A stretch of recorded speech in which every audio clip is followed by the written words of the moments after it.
Bonjour, cette vidéo présente les différentes étapes nécessaires à la modélisation cinématique d'un mécanisme.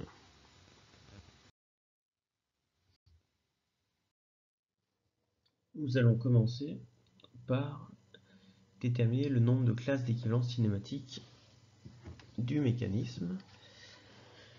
Une classe d'équivalence cinématique est l'ensemble des pièces qui sont liées les unes aux autres et donc qui n'ont pas de mouvement les unes par rapport aux autres.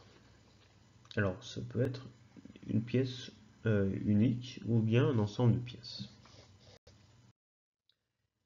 Une fois déterminé le nombre de classes d'équivalence cinématique, nous faisons un graphe des contacts qui représente donc les classes d'équivalence cinématique et les différents contacts entre ces classes d'équivalence cinématique.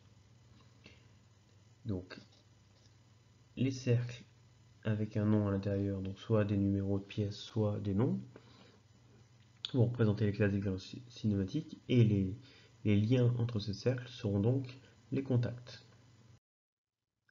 Ensuite, en fonction des contacts, nous allons déterminer les degrés de liberté permis par ces contacts, et cela indépendamment des autres liaisons. Et donc,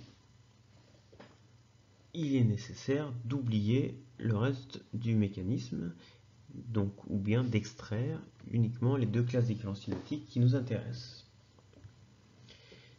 Une fois qu'on a déterminé le degré de liberté permis, on associe à ce contact une liaison normalisée, sans oublier de la paramétrer avec donc un centre si besoin, un axe si besoin ou une normale. Nous réalisons ensuite un schéma cinématique minimal, c'est-à-dire le plus simple possible, puisque le graphe des liaisons ne nous permet pas de visualiser les positions relatives des classes d'équivalence cinématique les unes par rapport aux autres, et ni l'orientation des liaisons. Donc, nous modélisons les différentes classes d'équivalence cinématique par des traits, idéalement de couleur, et les contacts par les liaisons normalisées avec leurs symboles. Et il faut respecter les positions relatives des centres et des axes de ces liaisons et la direction de ces axes. Les formes et les dimensions des pièces, elles, ne sont pas représentées. On repère une classe d'équivalence cinématique particulière qui est le bâti, qui sera donc notre référence pour l'étude du mouvement, et on le représente avec ce symbole, un trait bordé de hachures.